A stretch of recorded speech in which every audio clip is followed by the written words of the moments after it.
Hello, friends.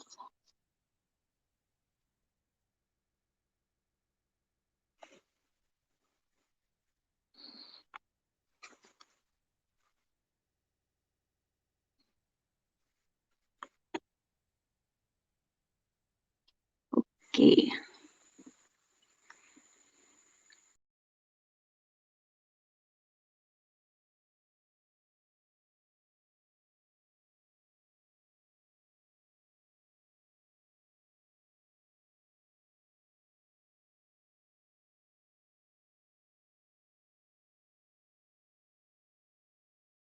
Okay, hello everybody.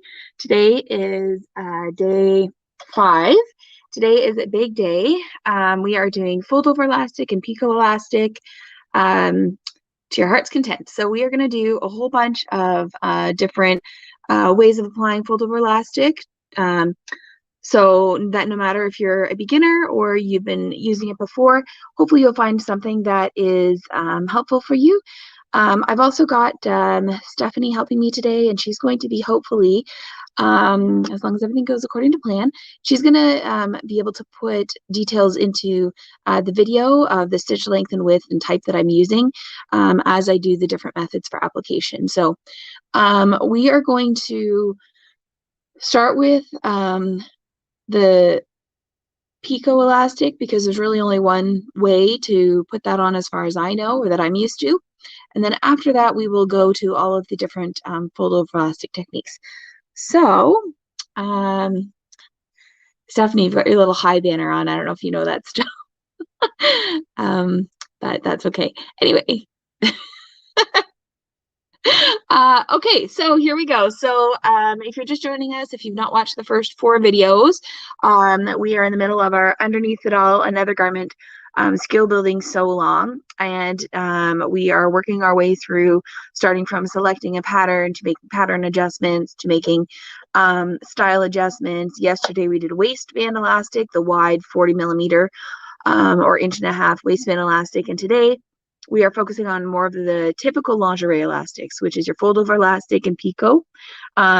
We may do knit elastic as well, which is a hidden type of elastic if we have time, but I do try to keep it under an hour, and I know that there's a lot to show today. So I'm going to be working with trims that are all from MimiFabrics, which, if you're not familiar, is a fabric company in Ottawa, Ontario, run by Miriam, and she has a fantastic collection of elastics and trims.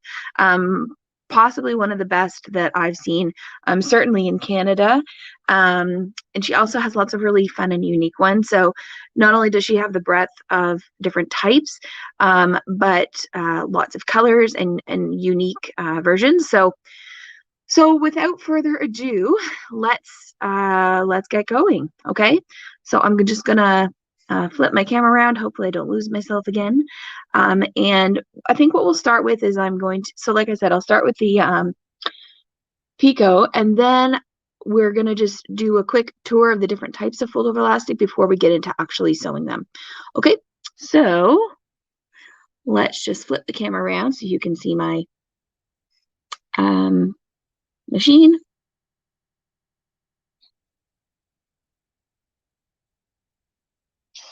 And just so if you're curious, I've got this between me and the machine. So I'm going to try and not jostle it around. Hi, Teresa. Glad to see you online. I'll try not to jostle it around as much as I did yesterday because I almost made myself seasick looking at the video afterwards. But anyway, we do what we can. All right. So with picot elastic, if you're not familiar with it, picot elastic is specifically a lingerie trim, and what sets it aside from a regular elastic. Oh yeah, of course my picot is the one that fell onto the floor. Hold on. Okay, so this is a picot elastic. So if you can see, you've got your elastic, the main part, and then you've got a decorative edge. The decorative edge is the part that's going to is the picot. That's what's called the picot edge.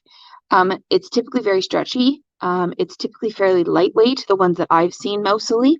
And this decorative edge, there's lots of different versions of it, variations. Some are really simple, some are just like a tiny little nub, some are very decorative. So this is one that Miriam carries. It's really delicate little floral, quite lovely. And one of the other ones that she carries is this one, which is almost a ruffle and adds quite a bit of frill. So this would also be considered a picot in that you've got the main part of your elastic, and then you have the decorative edge that sits above your finished garment. Oops. Oh. Okay.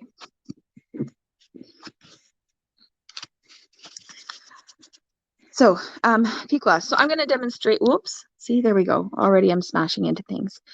One thing to think about if you're pairing your elastic and your fabric, if you've not considered it before, is that you kind of want to match the weights. So this picot elastic is quite lightweight, and I would comfortably use it for something like modal, which is very drapey, right? This is a piece of modal from MimiFabrics, and this is the jersey. So you can see the difference in how stiff it is, right?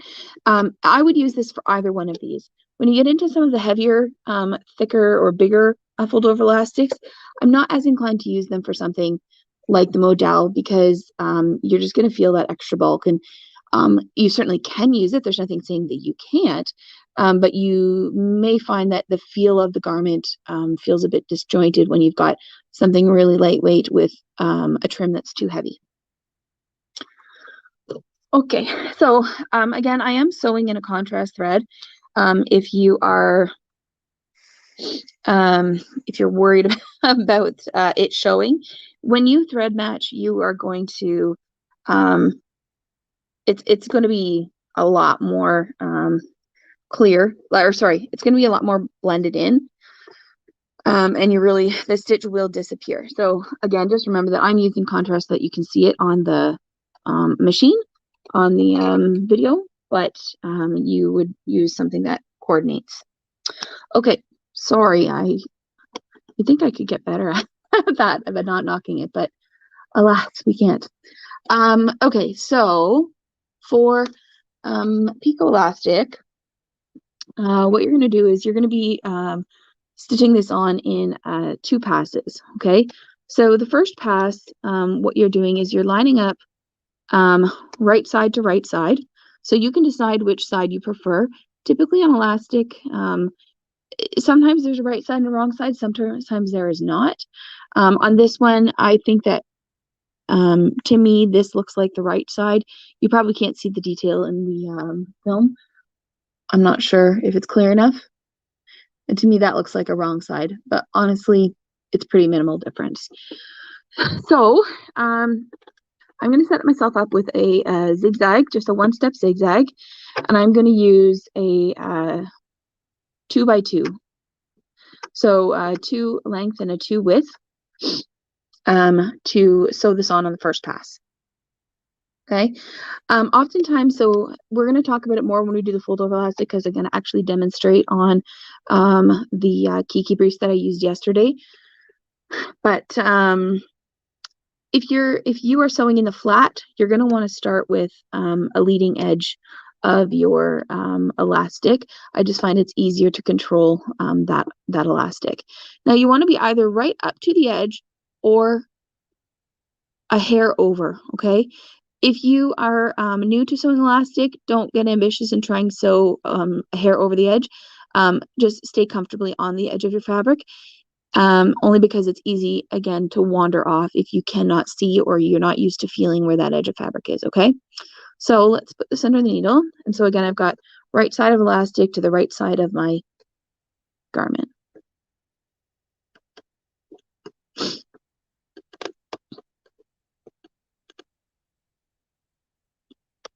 And in terms of positioning, we are trying to sew on this pass. We want to sew close to this edge right here.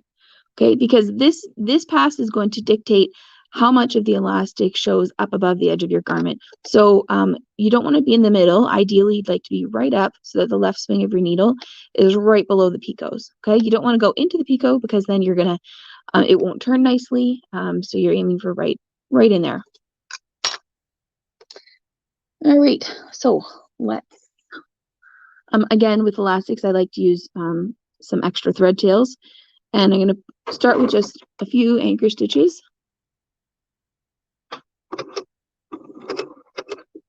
Okay, so now I'm comfortable where I'm at.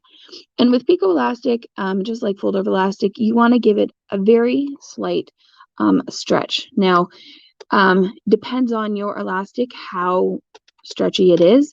This one is fairly lightweight, so I'm going to give it a bit extra stretch.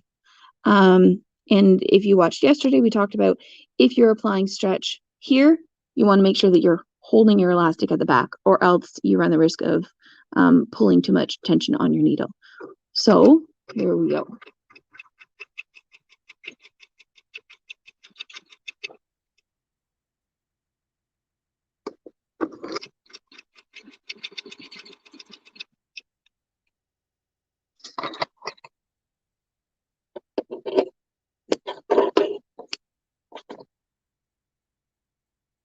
Okay, so there's your first pass.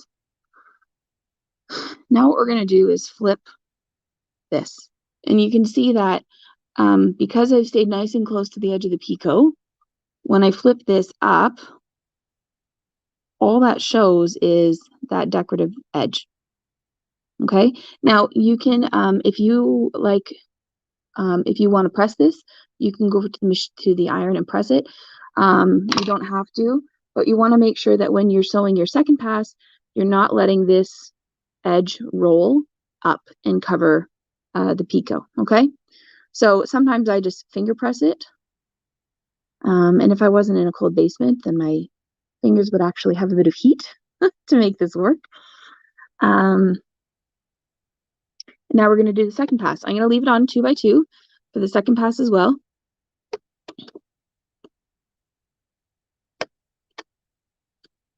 And down we go. And on this pass, ideally where I'd like my stitch to fall is on this edge. And so you don't want to be right up here, but you actually want to be, and you can feel this, so I can feel that step of the elastic as I under my fingers, right? I know that the elastic ends here. And the reason is that if you are too close to this edge when you do this top stitch, you run the risk of this flipping up like that. It's not a problem, like structurally, but it will eventually drive you nuts. So here we go with our second pass. This time, you're not going to apply any extra stretch to the fabric or the elastic because it should be secured. All you want to do is make sure that I don't know if you can tell, but here when it's relaxed, this elastic is putting a bit of a buckle into this. All I want to do is make sure that it's sitting flat. And away we go.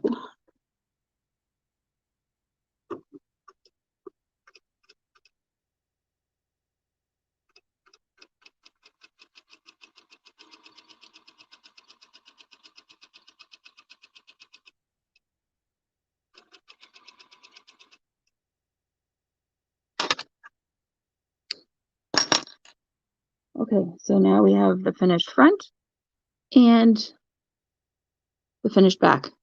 And then you can see that that is anchored down really nicely. And because I'm a bit more comfortable with this, I've made sure that I've tucked that little edge just beyond. And that's a really clean finish. Okay, so that's picot elastic. Any questions, just pop them in the comments and we will get to them.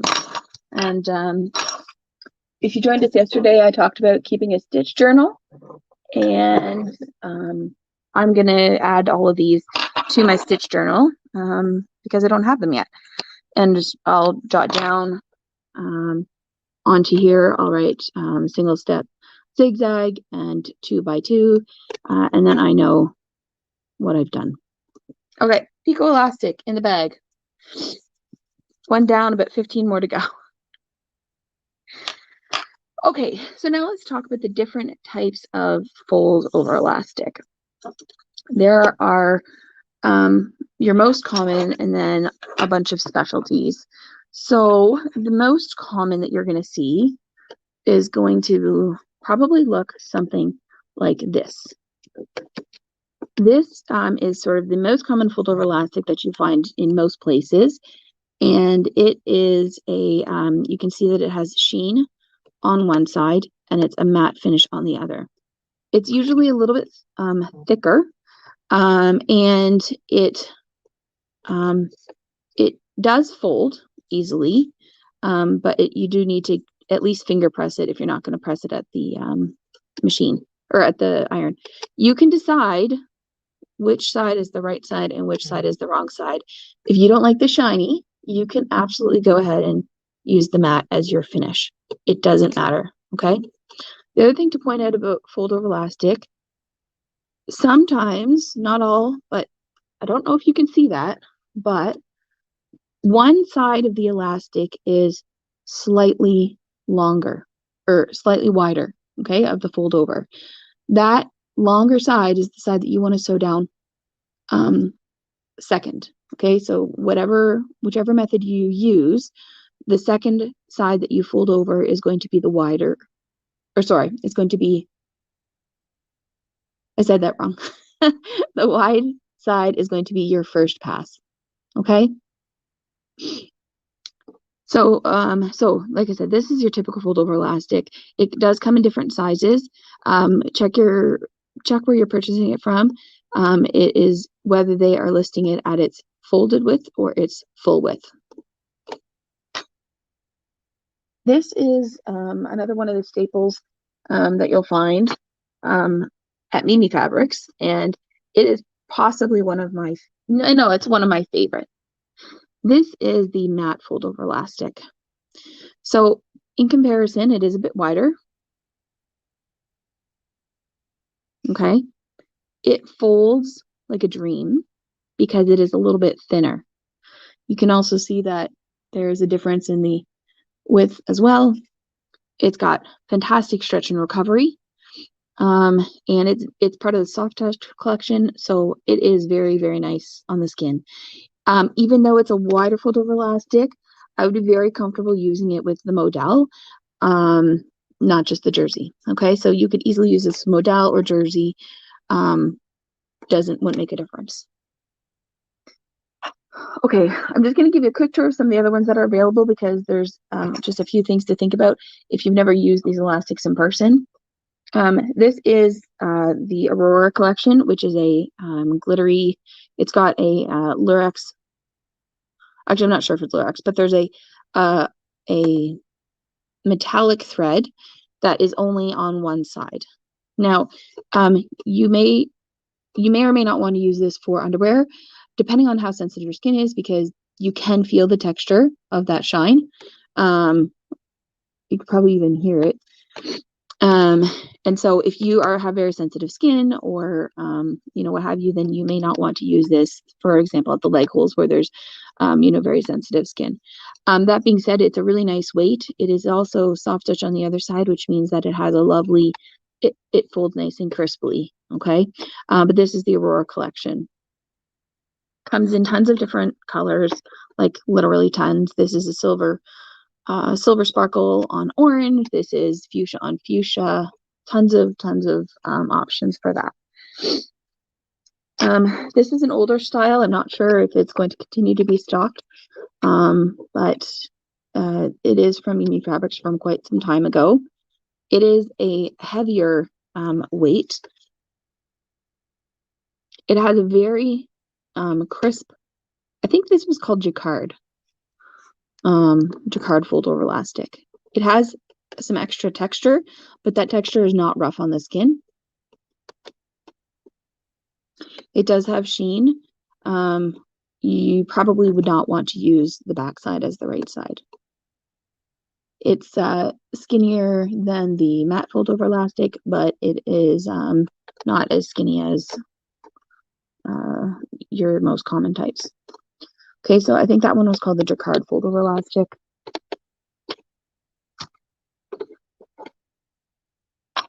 There are a couple that have stripes of silver on them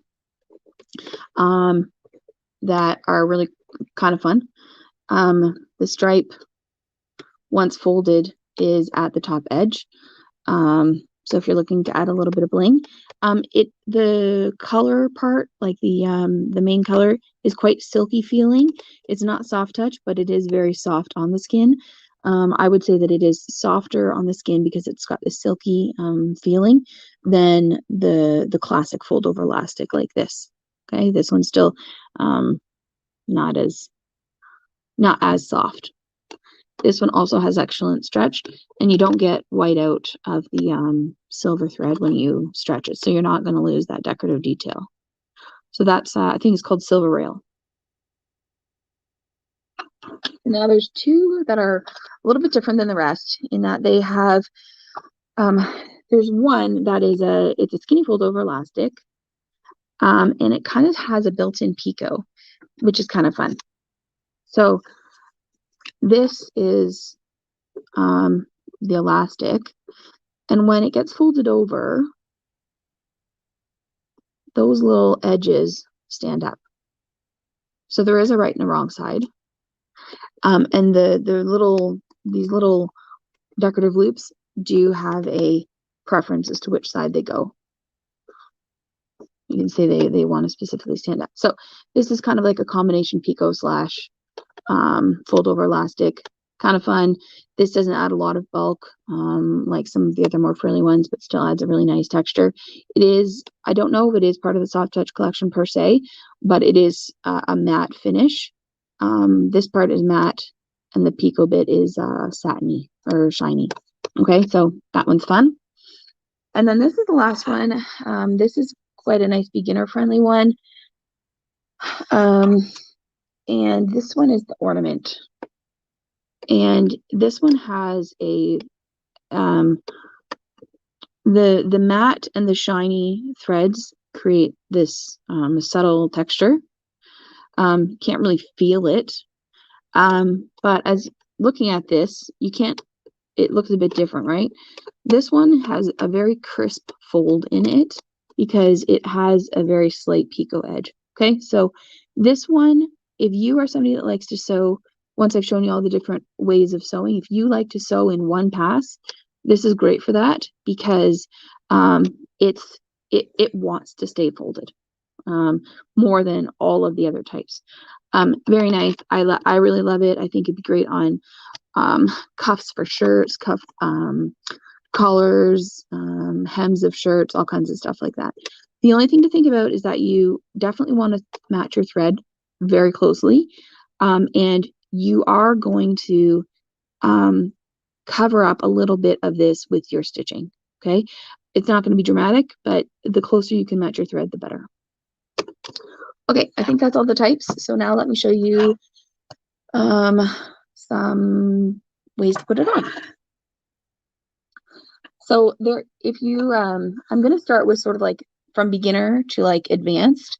There are tons of ways to put on fold over elastic, just like there are anything else. There's no one right way or wrong way. So don't feel intimidated by it that, well, somebody else does it this way and I should be doing it that way too because that's the right way. No, it's whatever. If it's on your garment and it's staying there, then it's good. Don't be picky. And hopefully you'll find a technique that you like, that I'm demonstrating. Okay, so let me just grab my jersey. So I'm going to sew on the other side here of my little scrap, my demo piece. So the first one that we're going to do is we're going to use a we're going to do a basting stitch, and then we're going to full sew in one pass. So a basting stitch, you may have something on your machine already. If you don't, you're going to use a straight stitch and make your stitch length a bit longer than usual, and that will be your basting. Yesterday I said that I prefer to put the fabric facing the feed dogs. With fold over elastic, you don't really have a choice because at some point you are going to have elastic on your feed dogs. So you really can't get around it. Okay. So for basting, what you want to do is start by finger pressing or pressing at the iron to encourage that fold and give it a pre-stretch. So on my machine, I'm using a 4.5, 4.5 stitch length. And you're going to line up your fabric edge up to but not over the edge of your what's the word, where that center crease is. It is visible from both sides. Okay, so you're going to line up to but not over that edge. And again, I'm demonstrating sewing it in the flat, but I will show you how to sew it in the round as well. Whoops, whoops, whoops.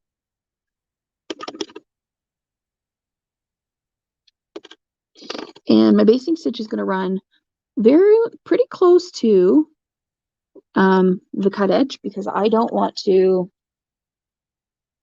end up sewing over that basting stitch, or else it's going to get a bit difficult to pull it out later. Okay, so I'm just going to put in 1 or 2 anchor stitches before I start my stretching. How much to stretch? 10% maybe. It's not dramatic.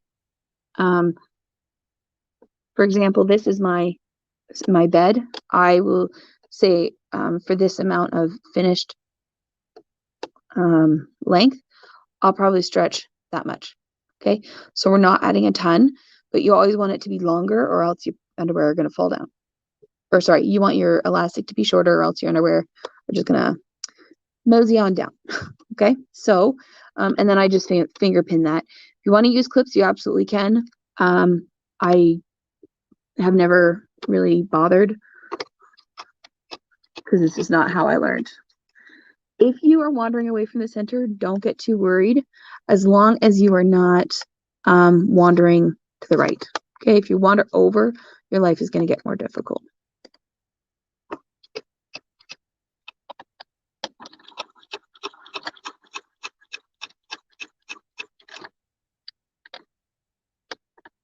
You can use pins, you can use clips.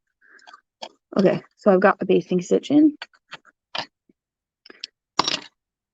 Now I'm going to fold over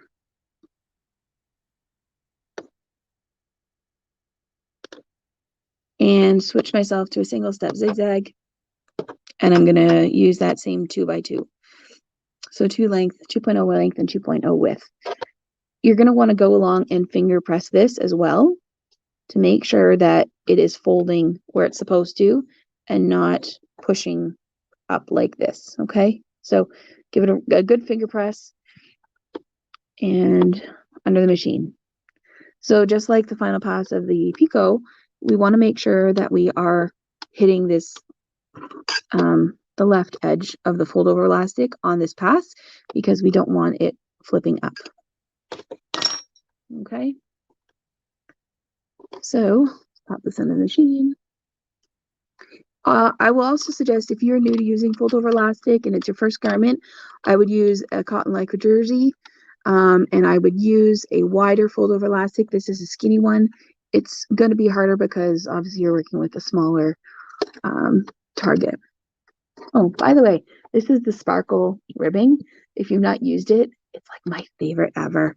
I have a huge stash of sparkle ribbing, and it's not itchy at all. Anyways, back to the task on hand.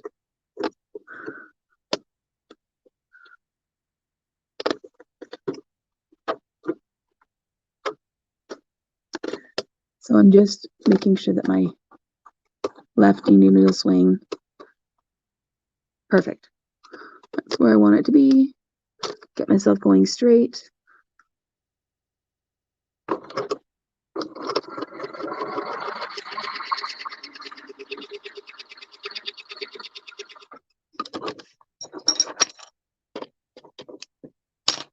There we go.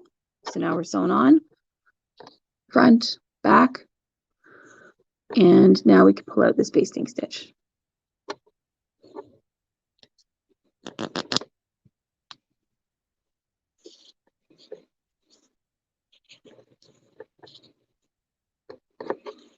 Probably should have made it a little bit longer. It doesn't want to pull out very easy.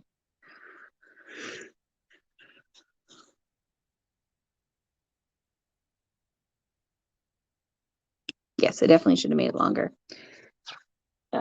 It's too tight. But anyway, there you go. Okay, so if you are very new to using fold over elastic, basting is your friend. You're going to get a really nice finish that you would be pretty happy with. It does take a little bit longer because, of course, you're doing 2 passes, but you do get a really nice finish. Okay, and again, because we're up close to this edge, that's not going to flip up. And on the back, same thing. Okay. So now let's do a double zigzag pass.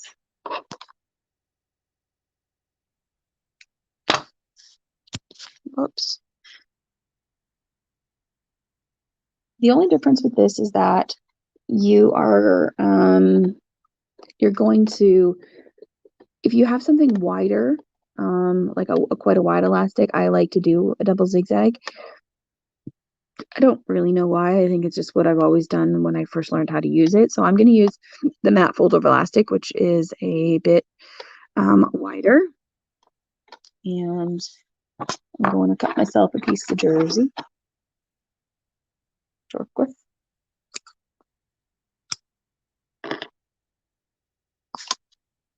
Oops. Actually, let's use the modal just to show that it's a little bit different to work with. If you have a really floppy fabric, the double zigzag might also work well for you because floppy fabrics, if you're trying to stretch your elastic but not stretch your very stretchy main, sorry, you're trying to stretch your elastic but not your fabric, it's easy it's easy for this to scoot out of your fold over. Okay, so with this one, again, we're doing the same thing. We're going to find the front and the back, and we're going to find which side is wider. So my right side is the wide side.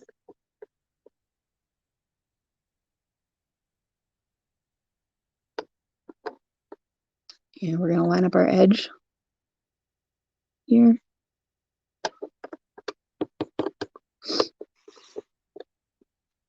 Oops.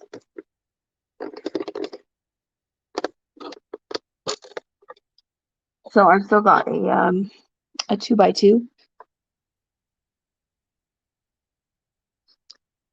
And it doesn't really matter where you stitch, but when I do it this way, I tend to stitch closer to the midline. And again, just applying that tiny bit of stretch that we need.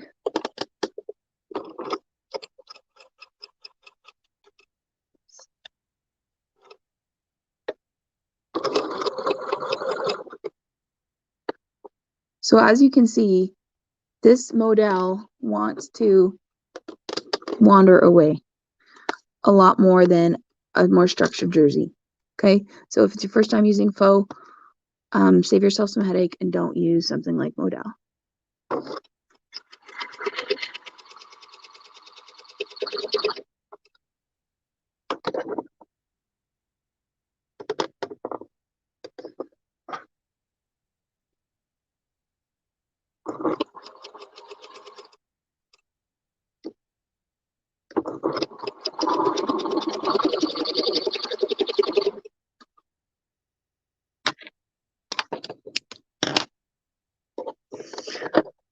Okay, so now we're going to fold that over.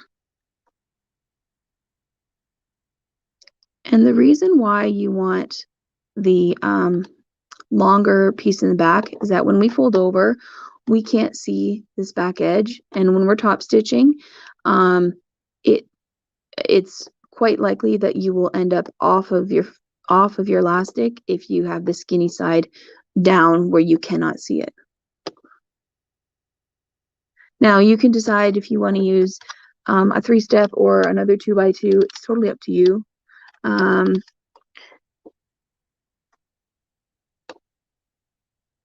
Doesn't really matter. And so again, if you're remembering now that we're doing this top pass, we want to come up to the edge of this side. Okay.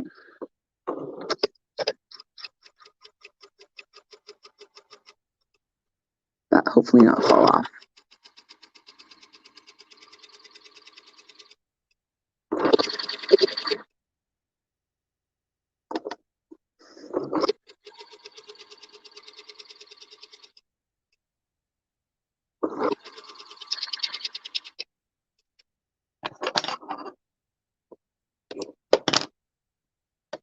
So there you go, same idea. The only difference is that you do have 2 visible rows of stitches on the back. But again, if you've matched this thread, you're not really, heck, you can barely see it when it's white on pink. So you get a little bit more structure to the cut edge up here by doing your zigzag close to the edge of your fabric. Okay, still lots of stretch. Definitely not going to pop stitches. If you're testing your elastic before you go in, like, you should always do a test sew to make sure that whatever your settings that you've chosen aren't going to pop. Give it a really good stretch and make sure that your fabric does not stretch further than your stitched on fold over elastic. And as you can see, I still have a zigzag when it's at its max stretch. So I know that I'm never going to pop that stitch because the fabric itself won't go any further. Okay, while I have you like this, I'm just gonna show you if you're sewing in the flat versus making a loop and quartering it onto your garment. Then what you do is sew down. Usually this is then your final seam. I prefer to start at the elastic edge if I can because I don't want these to wander away from each other. And so I'm going to actually hand crank this down. Actually, whoops. First I need to go to my straight stitch. And I'm going to put that down because I don't want those edges to wander away from each other before I even get going. Oh, shoot. Sorry. Be better if I didn't eat my bread tails.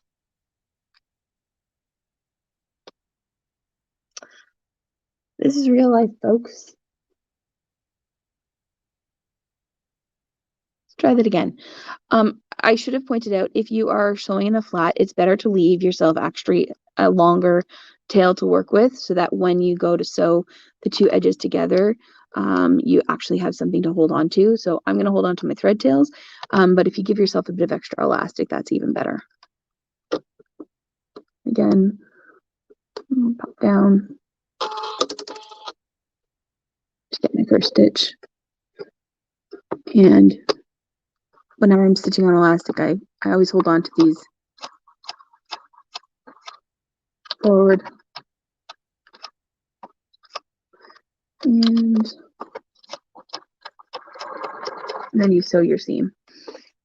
Once I go over the fold over elastic, I will transition to whatever stretch stitch I'm using for my seam construction.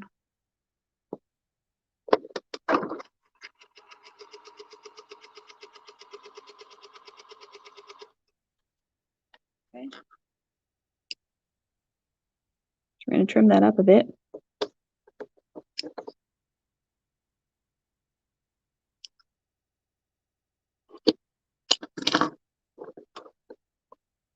Whoops. And there you have your little edge. This is quite nice for, say, like if you're doing any tiny children clothing. This is a really nice edge. There's not a lot of bulk.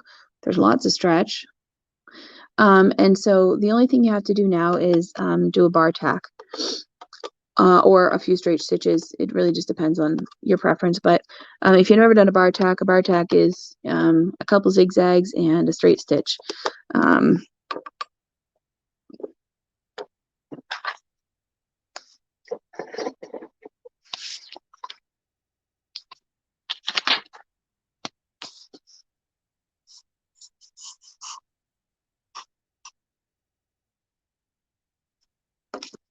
That's what a bar tack would look like with your stitching. A couple zigzags back and forth a couple times, and then your straight stitch down the middle. On a piece this small, I may not fuss with a bar tack, and I might just go back and forth a couple times with a straight stitch. I don't know if, sorry, I guess I should have said that I just did that, but sewing like this makes me nervous because it's easy to lose track of where that is. If I'm sewing a seam and I want to sew that down, I like to sew it inside out because then I know that this is not going to accidentally make its way under. Okay, so we're going to do a little bar tack. Definitely want to hold on to your thread tails or else your machine will eat this edge. And reverse.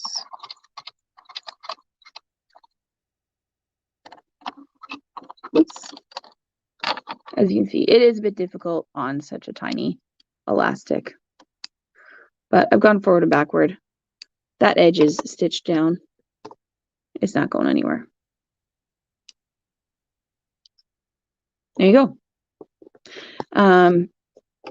Some people don't like sewing in the flat because they don't like that edge there. Personal preference. There you go. So that's how, if you were sewing in the flat, that's how you finish. Okay, so now we've done basted, we've done 2-pass zigzag. Let's use some of the ornament folded elastic, which is the one that has that really strong pre-fold in it.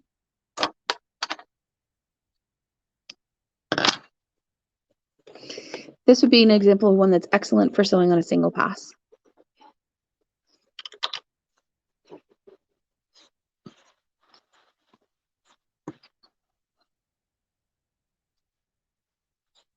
Okay, so with this one, the only thing is that you've got to make sure that you encapsulate this quite comfortably. So this is one of the few times that I would probably pull out my clips or pins, because I'm going to want to sandwich this edge of my garment in here. Okay. Now, the only problem is, and this is why I don't consider this a beginner technique to do it on a single pass, is because you want to apply your stretch, and you have very little knowledge of what's happening to this edge inside. So you have to be confident that you're not accidentally shifting your sandwiched fabric out. Okay. So what you would do is then say you take your measured piece and you do your 10% stretch. Okay. You can see why this can get finicky, because there's more moving parts. So the more moving parts you have, the more likely something is to go wrong. Hey, we've got 7 people watching live today. Okay, and so this you would end up having to, quarter and fit it in. You can see how this can get a bit finicky.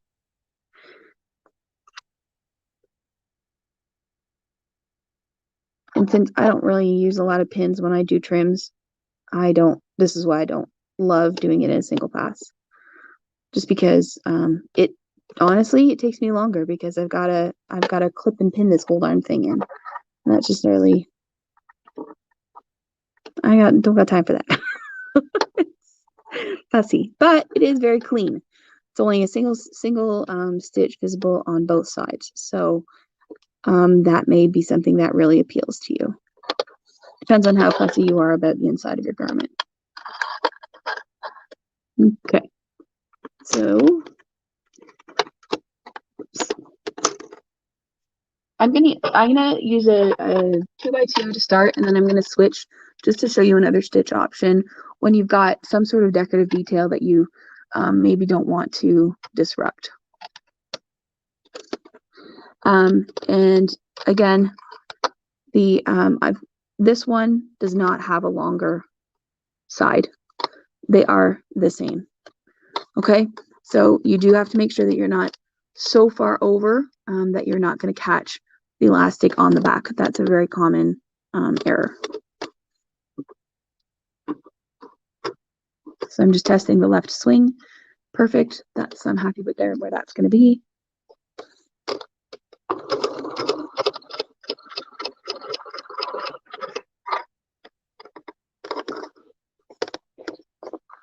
Right, so as soon as you take that clip off, it's very easy for that to creep out.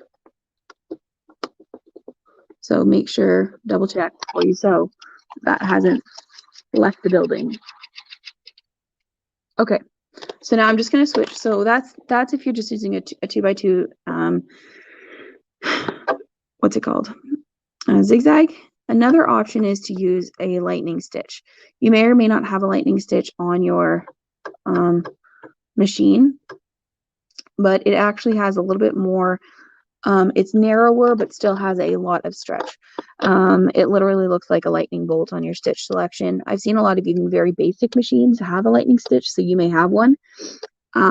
This lightning stitch is 1.5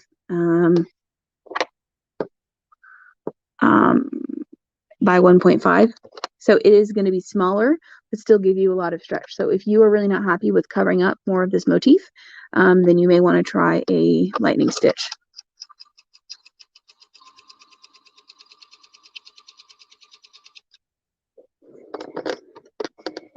It will take longer to go around because it is a smaller stitch. So just be patient.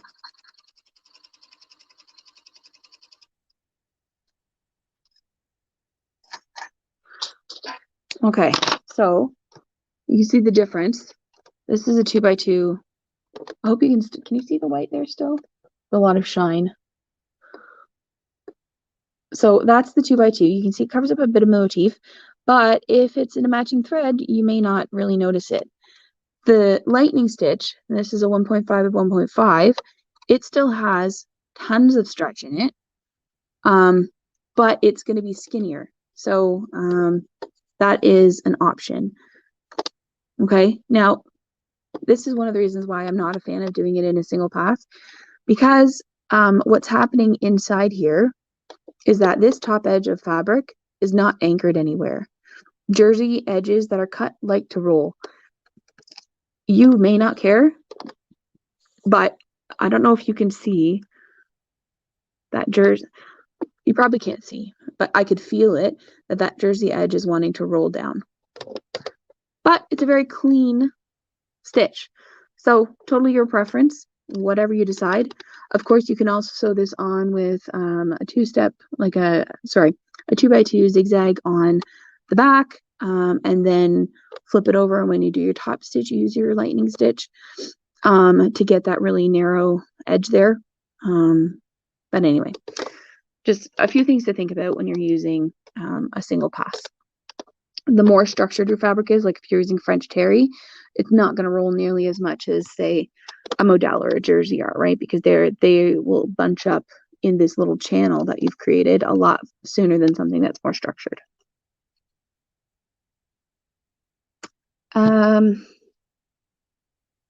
Okay, I think that was all of the ways for applying it. So now let's talk about a couple ways of joining if you are going to be sewing. Sorry, one second. Where's my? That'll work. I want to use a nice dark fold over elastic so that you can see my stitch really well.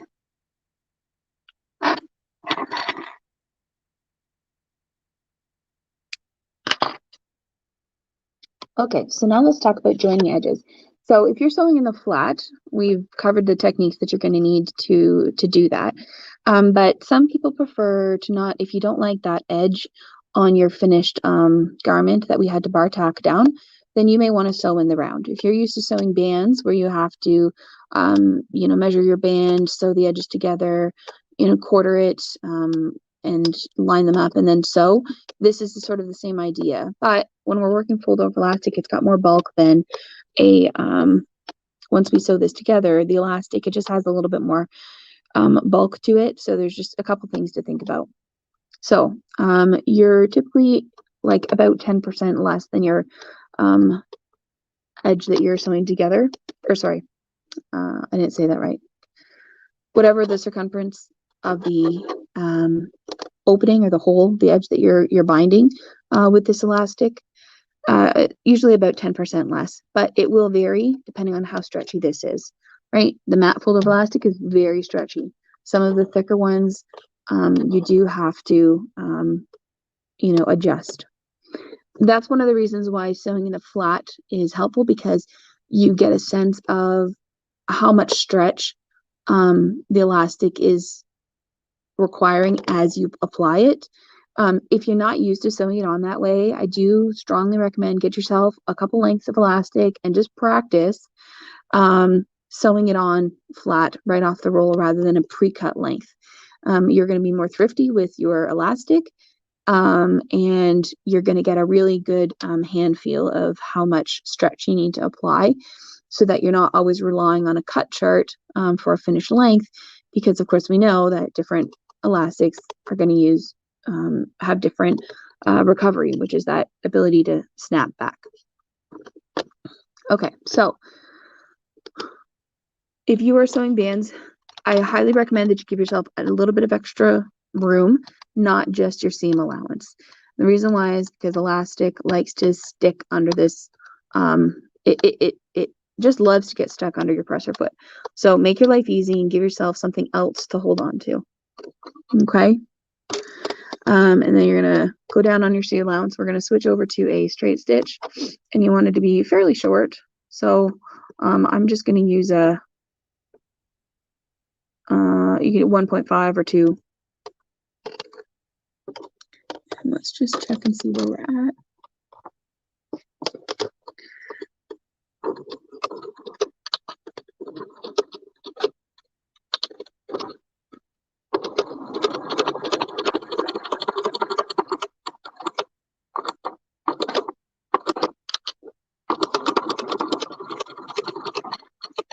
Okay. I knew I was having a nesting issue.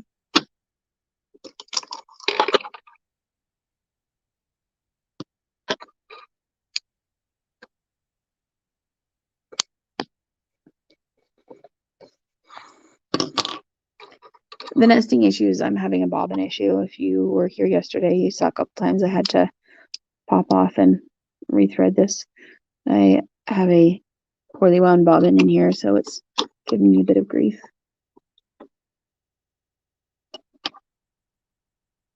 Yeah, if I wasn't sewing this live, you would have never known that happened.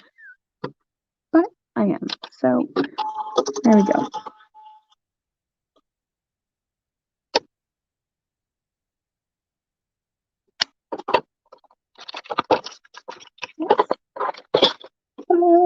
Magic of live video. We're back. Okay, let's try that again.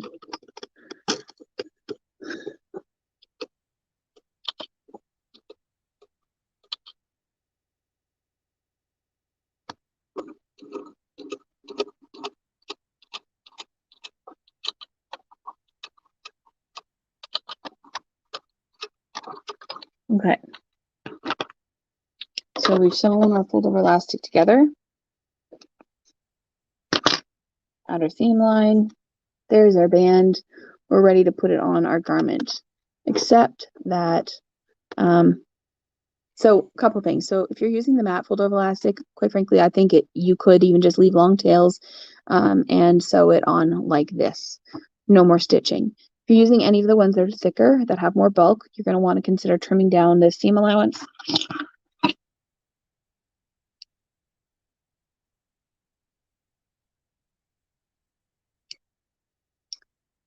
And the way that I often do that is, well, you can do it multiple ways, but I'm going to cut one in this direction.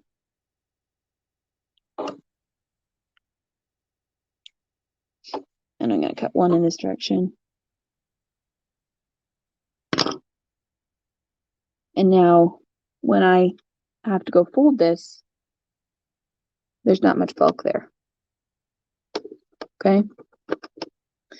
And don't worry that you're not right up to the edge here, because when you go to sew it on, you're going to be catching that bottom edge. Okay. So there you go. So you're going to want to cut down your seam allowance, and then you would go to your garment and apply this to your leg hole or what have you. I got 8 people online tonight. If you're logged into YouTube, I'd love to hear where you're watching me from or how you found out about the tutorials tonight. If you're from the St. Clair group, because I talked about the Kiki brief, or if you are from elsewhere, I'd love to hear where you're joining us from, or if you are from Fabric. Okay, so and then the other where did my little doodad go? Okay, so I guess I should have shown you what the finished grading looks like. Okay, so there you go. The other option is to, if you've ever done quilt binding, you'd be familiar with this, and that's to sew it on a diagonal. Okay, so you're going to have your band piece together. Make sure that you don't have any twists in it, and you're just going to rotate the edges so that you have an edge like this. Again, if you're able to, I definitely recommend giving yourself extra diameter, or sorry, extra length to have something to hold on to. Your seam allowance line is going to end up being right here. Okay, that's where you want your seam allowance to be in terms of the length that you're working with. Okay, and what we're going to do is we're going to sew on a diagonal.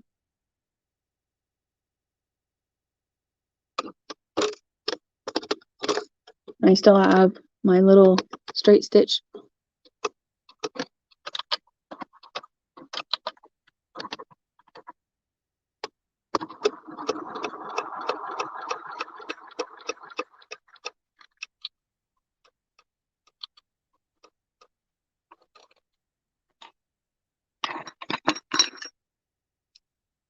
And we are going to trim it down.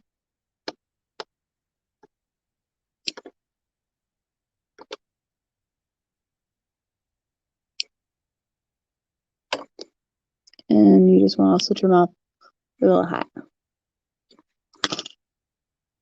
And now when you open this up, you have, again, another nice join. Okay, I didn't trim that one enough.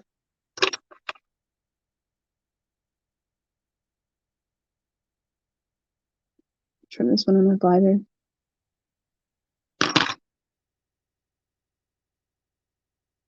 Make sure that's pressed open. Now when you go to close it on your garment, not dramatically different, but it is a little bit more subtle because the bulk is spread out even a little bit further. So that's a really nice finish. So if you, yeah, the only thing is to make sure that you really, when you're sewing your diagonal, you really want to make sure that you are not wandering off from the edges. You really want to start really exactly right at the corner and go directly to the corner. If you're off, then you will end up with a stepping of your finished edge. Okay, so that's another way to sew a band. And then of course, then you would go and take this and sew it on just like you would any other band. I guess I didn't mention with fold over elastic. With fold over elastic, if your pattern has a seam allowance, you're going to want to trim the seam allowance off because fold over elastic does not require seam allowance, and you will have that extra 1/4 inch or 5/8 inch, whatever your seam allowance was, of width to like your leg holes, which would make them smaller. Okay, so fold over elastic, your cut edge is right up to here. It doesn't require any seam allowance to put it on. Therefore, remove it from your pattern if it didn't originally call for it. With your picot and knit elastic, you keep that seam allowance on because you are folding an edge away.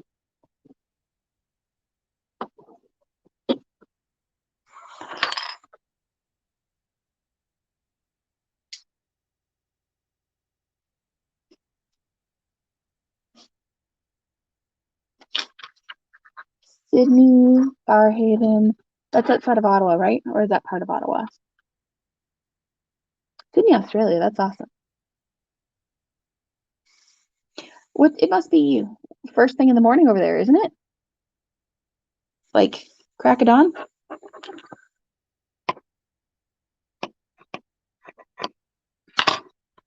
In the interest of being thorough, I will show you knit elastic, but it is going to be the easiest of all the elastics, and it is hidden.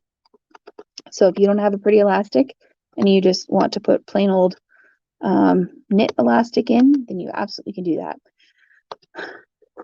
And I have wrong side up.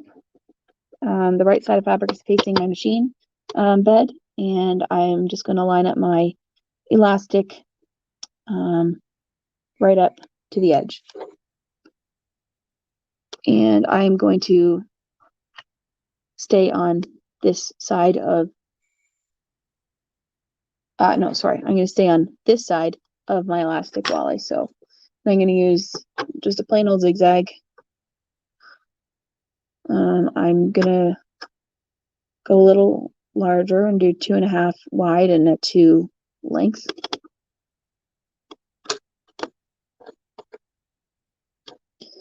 I always like to put 1 or 2 stitches in first before I start stretching.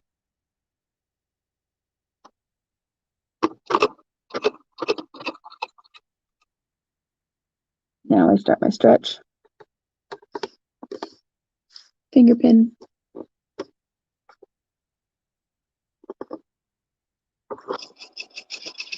And march along.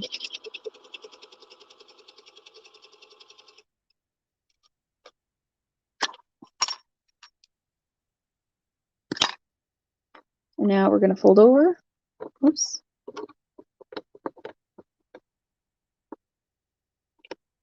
I actually think I did that backwards. Sorry, team. I knew I was going to do it wrong because I almost never use this kind of elastic. You can see why, right? Because now I'm dealing with this edge here that wants to be a pain. It wants to curl. This is the case of do as I say, not as I do. But it's not salvageable.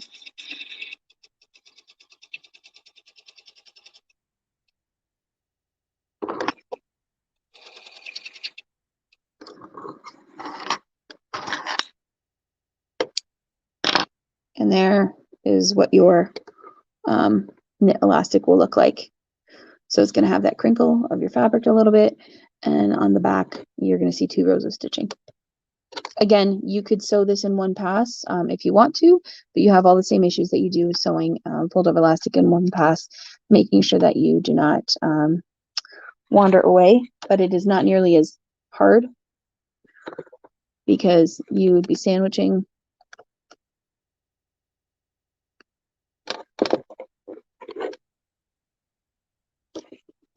right. So there you have your little sandwich clip.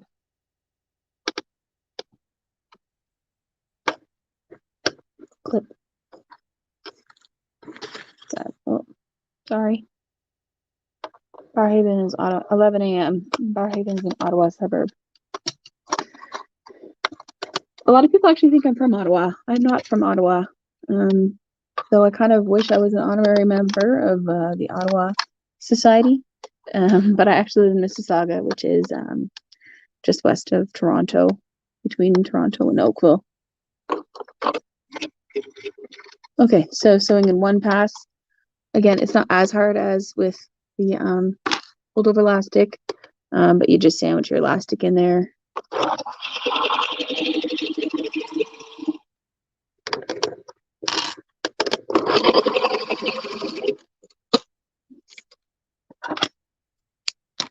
And Bob's your uncle. It's not going to be, oops, oh, hold on. What did I do?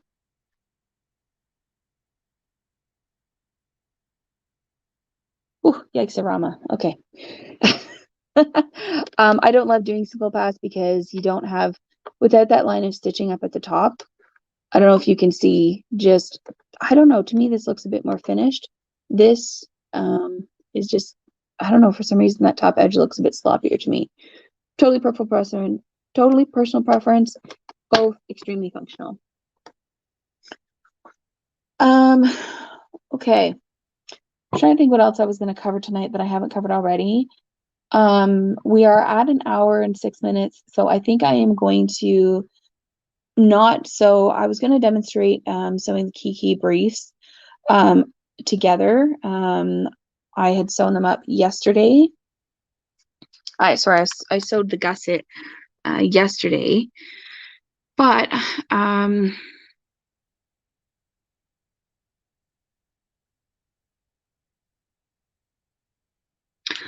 I think that because we're already over an hour, I would rather do a little mini session tomorrow, and I'm gonna show an alternate construction order for the Kiki briefs that doesn't eliminate, but minimizes the that seam between the bottom and the control band if you're doing the high waist version of the Kiki briefs from St. Clair Patterns. So I think I'll just do a little mini video. It'll be up on YouTube, and I'll link it in group, just because I don't want to go on for too long, and it's going to take me a bit of time to sew that together. And in that video, I will actually sew, I have this lovely matte fold over elastic. I'm going to actually sew it onto the pair of briefs, and just a few tips and tricks about where to add a little bit of extra stretch and where to have less stretch when you're going around the leg holes, which isn't something you may think about, but it's really nice sometimes to have, if you get saggy bum underwear, adding a little bit of extra stretch right under the bottom curve of the tush can make a big difference, depending on your fabric especially. So I will demonstrate that tomorrow and how I go about doing that, because it's easy to get lost when you're sewing in the round. Okay, I think that's enough for today. Thank you, Stephanie, so much for doing my captions. I hope that was helpful so that people who are watching later can have those references handy. And tomorrow I'll do the mini Kiki brief. It'll just go up onto the YouTube, and you can just come and check it out at any point.